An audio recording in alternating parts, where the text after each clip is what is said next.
Welcome, everybody, to Why Are You an Entrepreneur? The Trials and Triumphs. I'm Maureen Edwards. I'm the founder of 8 Simple Steps.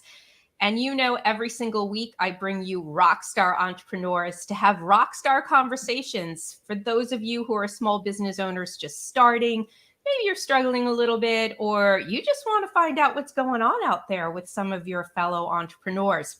It's all right here. And this is actually a special edition that we have. You know that we usually tune in to everybody on Thursdays at 5 o'clock. Well, here we are, Wednesday, 5:30, and there is no way that I could not bring you this rock star. So we had to reschedule it. And I'm just absolutely thrilled to introduce you to Robin Shear. She is a joy coach. Like, have we ever heard of that? But we all need one. And she's the founder of Joy to the World. And so I want to welcome you, Robin. Thanks so much for being here. Thank you for having me, Maureen. Gosh, when you asked me to do this, I was like, how soon? How soon can we have this conversation? So thank you. And I'm so glad that we are, because, I had an emergency and I had to cancel. And I'm like, life is messy. So, Yeah, but at the same time, I'm booked solid. Yeah, I'm booked solid for months. And I'm like, there is no way that people can't hear from this joy coach. And we're going to get into kind of where that all has come about. But I ask the first question all the time: why are you an entrepreneur? What has brought you to this? Or is there a big, long story here? The short answer is I didn't mean to become one. That was not my plan. I kind of thought that entrepreneurs were more like inventors. I really didn't know what an entrepreneur was. All I knew was I had like this burning desire to help people. I knew that I could make a difference in people's lives. I had a crazy idea for how that could come to be. And so I just kind of crafted this career path, and later found out I qualified as like a defined entrepreneur. And I was like, wow, I'll put that on my business card. Yay. Absolutely. A whole new title on your resume, right? Right. So did you actually work in a corporation before? And so you kind of left that and decided to go on this path, even though it was by accident? Yeah, I always worked in different service industries. I worked in dietetics and nutrition. I worked with people who had deadly eating disorders, and I taught college level nutrition for a long time. And then I worked in youth ministry and took kids on mission trips and connected them with each other and with God. And then after that, I served in the senior citizen of like industry. I was working with people who had dementia, and I was the activity director, and we just had a complete blast. And it was during that time that I realized, wow, like I've been coaching all along. And I can't say that I came up with that revelation, that it was pointed out to me by several people who said, you know what, you need to do this officially. You've been always doing it. Just go for it. And so I went to school for it and became certified by the International Coaching Federation, and just decided, people always say that you should make a career out of the thing that you would do for free. Like you love it so much, you jump out of bed and you would do it for no pay because it lights you up. And to me, sharing joy was that thing. As I looked back on all those things I had always done, joy was that common denominator. I couldn't wait to pour joy into forgotten senior citizens, or into teenagers who were just totally messed up, mentally. They had so much pressure, or people with anorexia. I mean, they didn't come to me looking for joy. And yet the ones who were willing to embrace it, they were the ones who had the most hope of recovery. So here I am. Oh my gosh, I'm so loving this story, and I have so many questions. So we hear about mindset coaches, we have health and wellness coaches, we have business coaches, career coaches, menopause coaches. I mean, you name it, we have coaches. Yeah. But I've never heard of like a joy coach. Yeah. And so I like the differentiation of this, because it pops up. It's like, joy coach. Like, does anybody have any joy? Like, what could she do to bring joy? So I'd like to get a better understanding of actually what is a joy coach compared to a mindset coach or a life coach. Yes, that's such a good question. I am certified as a life coach through the International Coaching Federation, and my specialty is helping people to find joy no matter what their circumstances. So I have completely coined that term, joy coach. So that's why if you Google it, you're not going to find that many people who identify that way, because it's not an established career path. And for a while, I'll be honest, I really felt like I was going out on a limb, because it's not like, if you're struggling in your career because you can't stand your job and you just don't want to get out of bed in the morning, you don't think to yourself, I'm going to go find a joy coach who's going to help me pour joy back into my job. No one does that. And so for a long time, I had to just inform the world that this is an option. There are so many areas of life that can be enhanced when we pour joy into those segments of our lives. And so what's really cool about it is it could apply to our career or to our health. How many people are absolutely stuck at their New Year's resolution because they hate it? They're miserable. They've committed to something that just brings them agony. What if we had some fun with it instead? What if we really took a look at what brings joy to you on a health level and made that your focus and allowed that to help you lose weight or whatever your goal was? And so, yeah, it can be applied to relationships. It can be applied to our approach to finance. It can be applied to just our overall sense of adventure and spontaneity and just getting out of the house more often. It can also really be applied to areas of just caring for ourselves, self-care. And so often we think, joy has to be jumping up and down and super excited and hyper. And that is, a good representation for some. But then there are so many of us who define joy as having inner peace, as like feeling okay with things. And so joy might mean taking a nap when life is hard and we just can't face it. We just take 5 minutes out and lay on the couch. It doesn't have to be jumping on a trampoline. It can be, but it doesn't have to be. So the thing that we do in coaching is get it clear right from the start. What is joy for you? Where does it come from? And what are you doing about it? Oh my gosh. So here's the revelation here for everybody out there.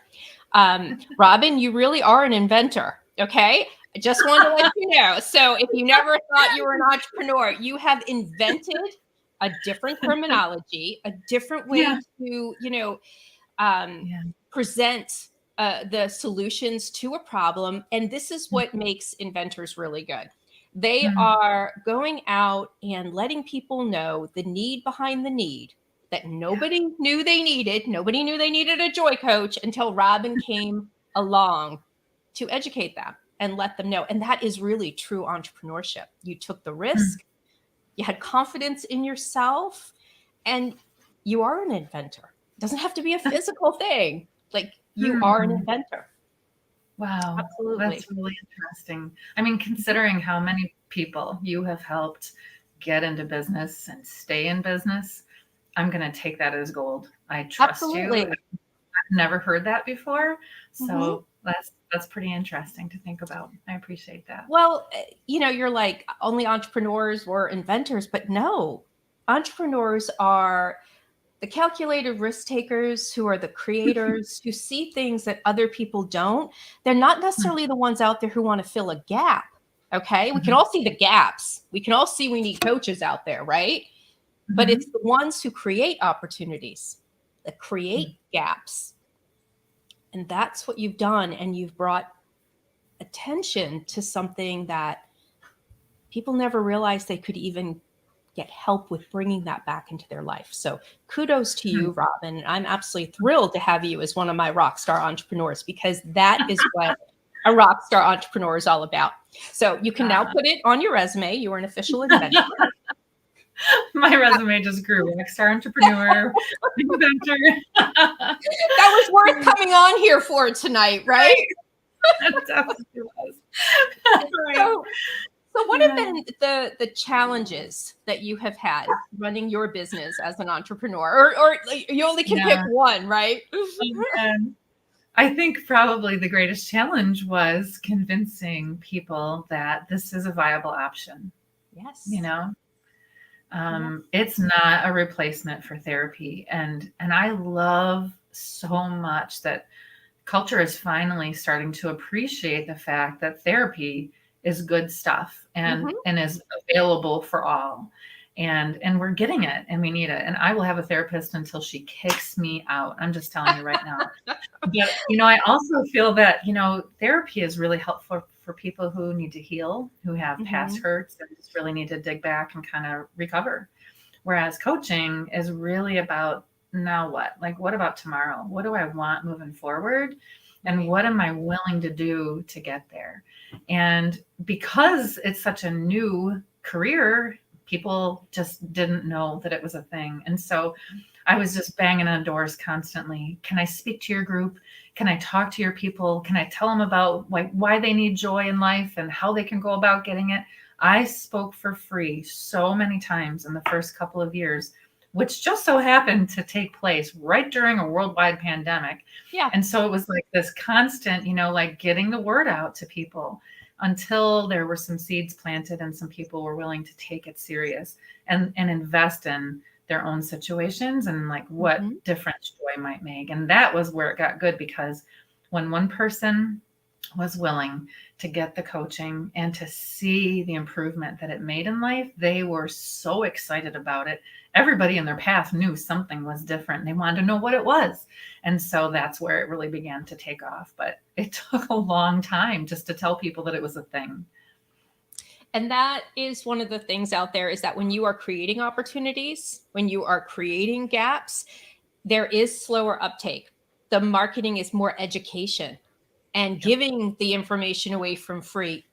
You were on an education path for a long time. And I say that to small business owners. You're being an inventor. You're coming out with something that people need, but you're going to have to convince them. And you're going to have to convince them with proof of concept, right?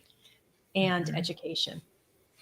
I so appreciate that you are helping entrepreneurs to do that, because I really think that's where a lot of us just give up.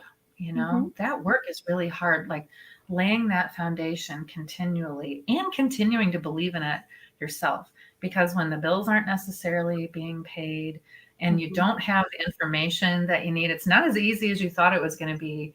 You're faced continually with this decision. Do I really want to keep doing this? And if your why is really strong and you really believe that it's going to make a difference, and if people like you get involved who can really help cut through some of the garbage and answer those questions and keep people on track, I think, it's just wonderful. I want to stop and just appreciate you for the difference that you make, because how many entrepreneurs have you saved from the dumpster, Well, I don't think enough, because 2,739 new businesses went out yesterday, today, and will tomorrow. And that's the 5 million that were created last year. That's how many will go out each day this year. Wow. And really, it's so heartbreaking to me, because I've been in the position where your entire livelihood is on the line. You've probably invested money, you've invested time, resources. It's your passion, it's your mission. And to see it all fall apart, when I've learned that it doesn't have to be. Some things may be a little bit more challenging, like you have done, but I think you've done a great workaround. And I think this is a lesson for entrepreneurs watching this right now, is that you spoke for free, right? You went on an education tangent with people. You kept true to what you are and what you do. And I think people have to realize that there are some things that they are paving the way with that you have to have more patience with. And that's where people get stuck and go, it's not happening fast enough. I got to move. And it just depends on which path you chose. Now, some are straightforward and they also can't figure it out because they don't build the foundation. So I'm loving the fact that you knew your brand, and that's really where it starts. You know your target audience. You know what makes you different. The fact that you're a joy coach, that's like a huge thing.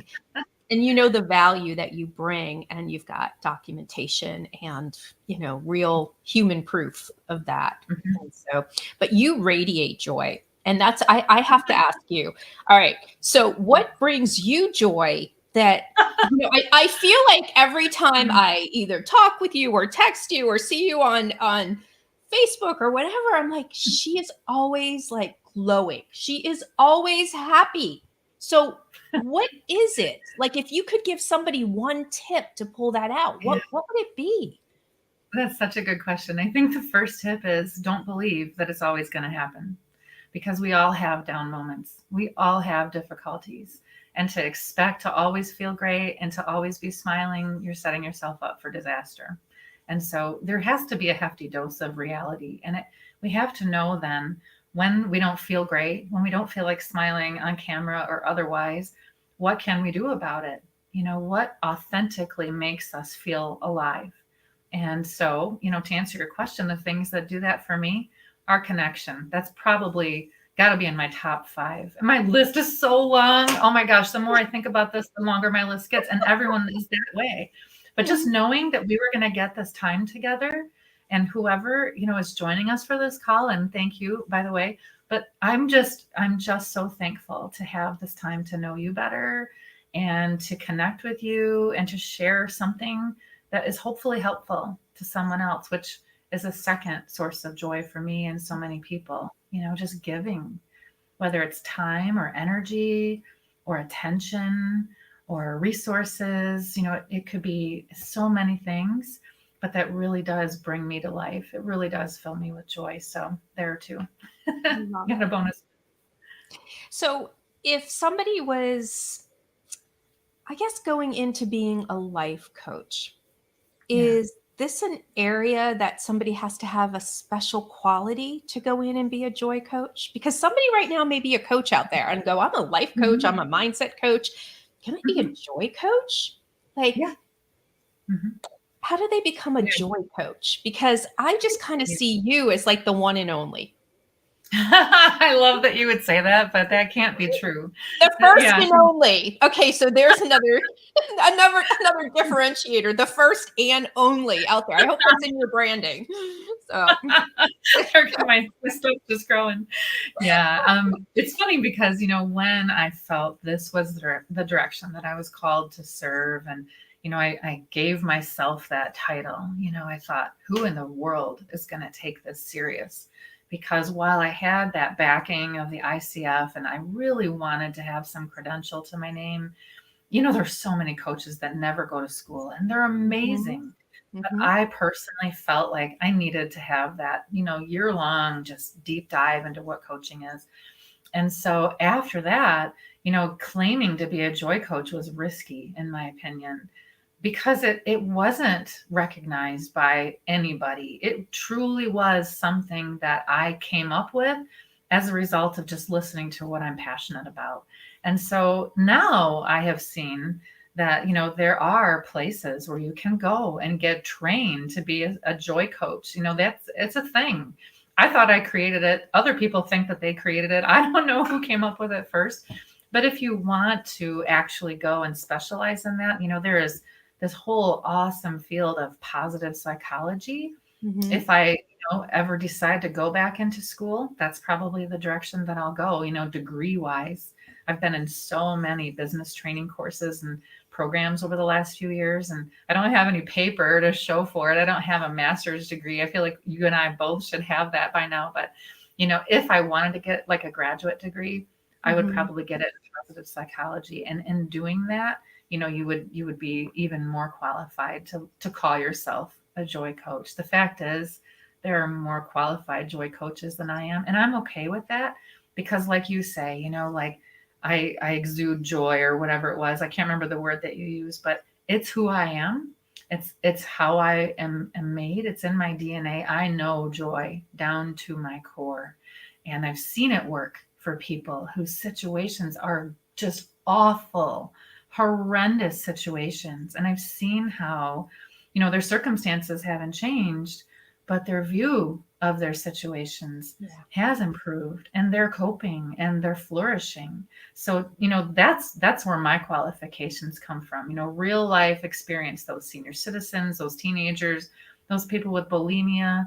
Let me tell you, none of them were looking for joy. And yet when they worked it into life, when they embraced it, and when they let it become a part of who they were, oh my gosh, they had so much to be thankful for.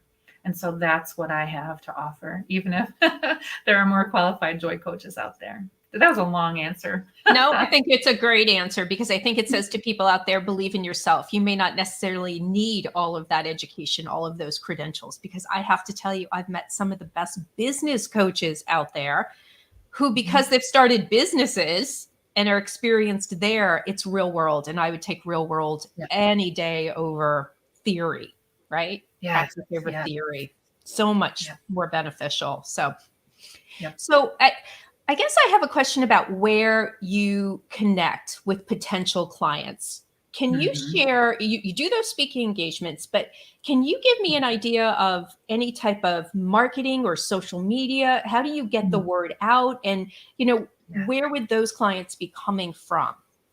Yeah, absolutely. Definitely speaking. The more I'm on stage connecting with audiences, the more people sign up for the different opt-ins that I've got.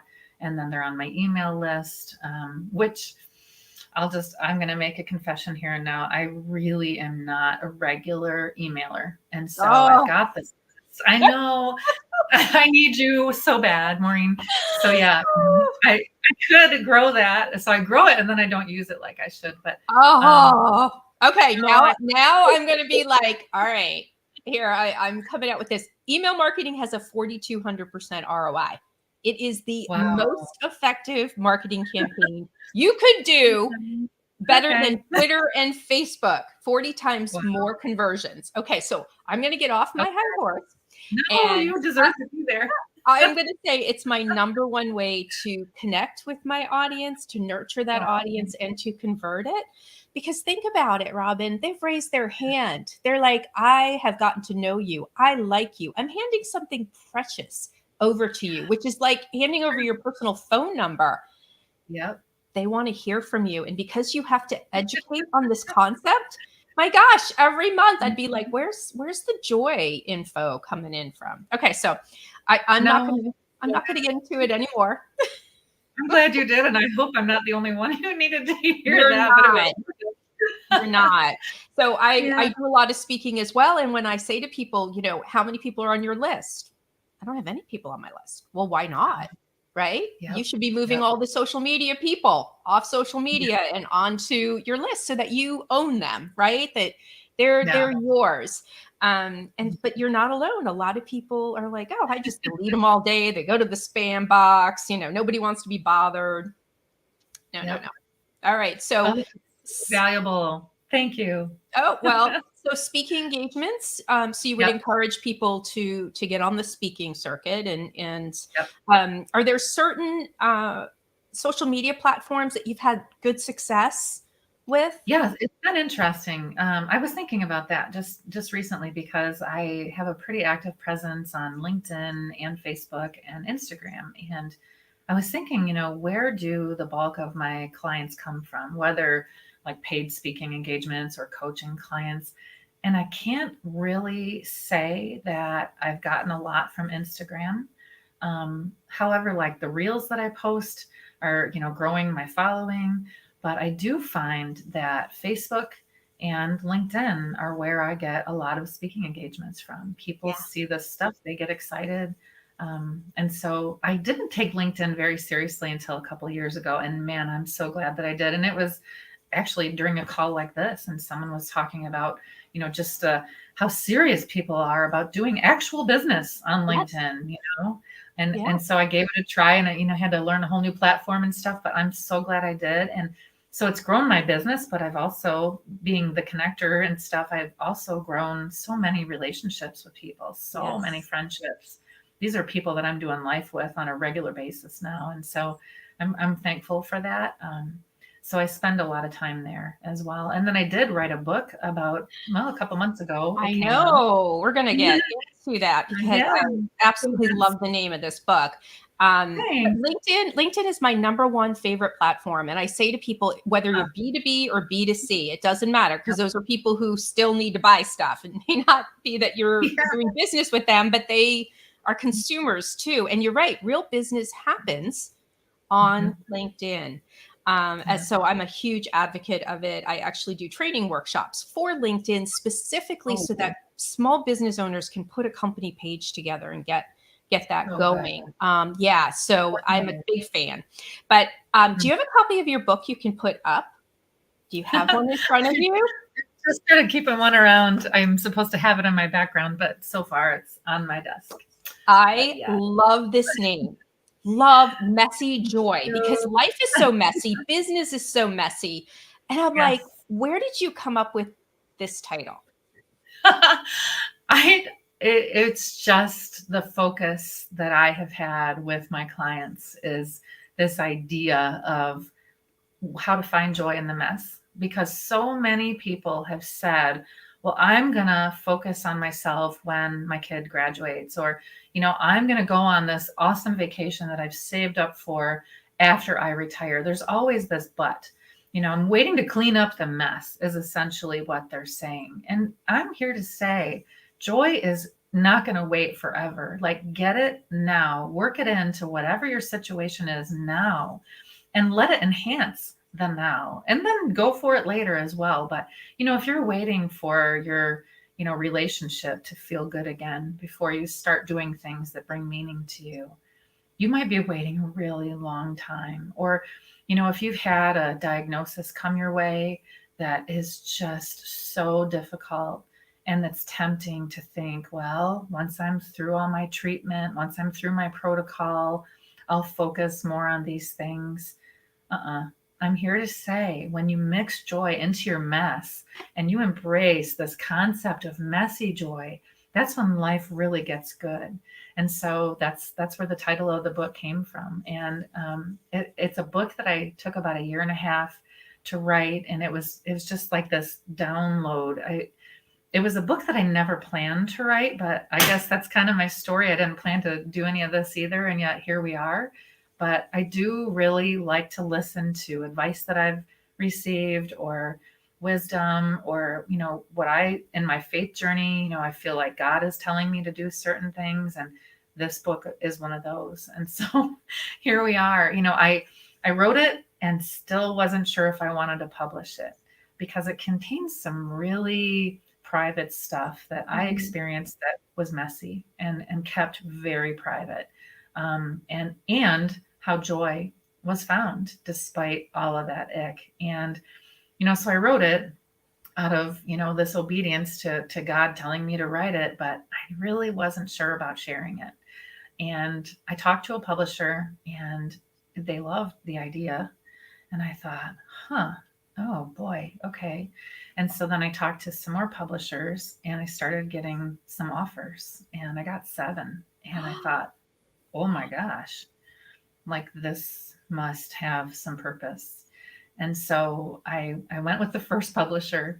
It's kind of like that first wedding dress, like, oh, I'm going to the first one. Yeah. So I went with that publisher, and as a result of putting it out there and doing it scared, I have met so many people who needed this book and are saying to me, thank you. This is part of my healing journey. I have prayed for a book like this. And these are strangers and friends alike. And I realized, like, I could have kept this to myself out of fear. And yet, just putting it out there, trusting that somebody somewhere would be helped, was worth it. And I wrote it for one. I kept saying to myself, if this helps one person, it will be worth it. And to hear these stories now, I think, it's just so inspiring. And if I write another book, it's probably going to be a follow-up on all of these stories that now I'm hearing from people about their own messy joy experience, and how glad they are that they didn't wait to clean it up, and they just mixed it into the mess and found that the two can coexist beautifully together. And so that might be next. I guess we'll see. Well, and you've become a national best-selling author with this book. Yeah. So for people out there who want to purchase it, which I will be purchasing it because my life's a mess and I need to find some joy out of that mess. Right? Being the human being that you are. I'm juggling a lot of messes here. So yeah. So how do people purchase the book?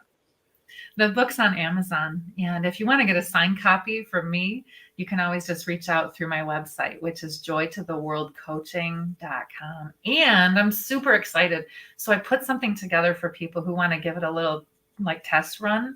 Yeah. So within this book, I've got 232 self-application questions, journal questions, or small group discussion starters, whatever. And I know like couples who are reading this book together and answering these questions together and growing and stuff.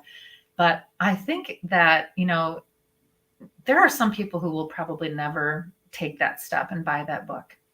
And yet they're curious enough, you know, about would this fit in my life? You know, would these questions make a difference? And so what I've done is I've pulled some questions from the book, and I put together a month of Messy Joy Journal questions.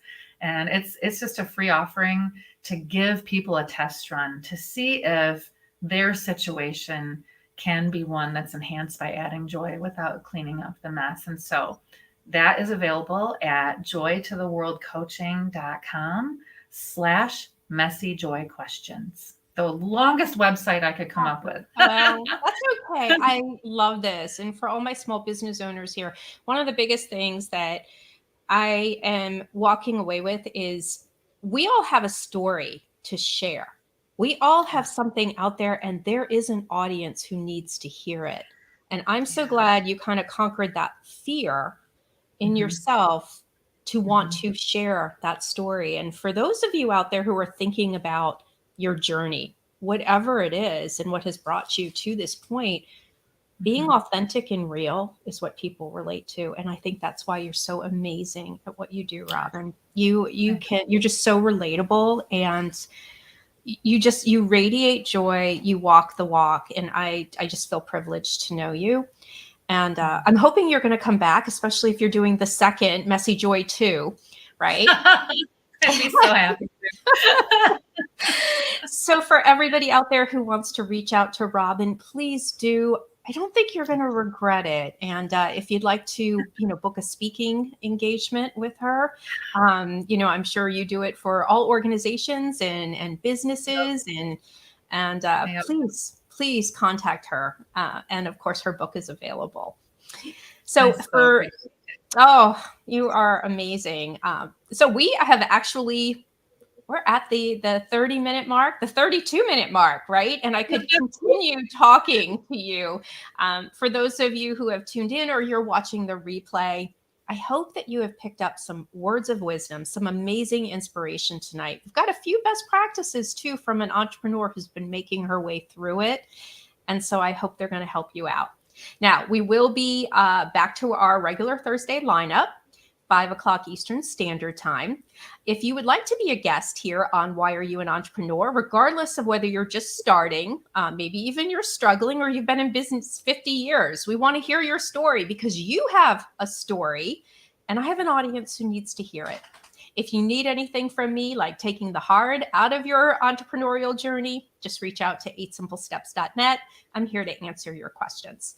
And again, if you'd like to be a guest, reach out to me at 8simplesteps.net. Robin, thank you so much. I have just loved having you here. I love being with you. Thanks for filling my joy bucket today. Oh my goodness. All right. Good night, everybody. Good night.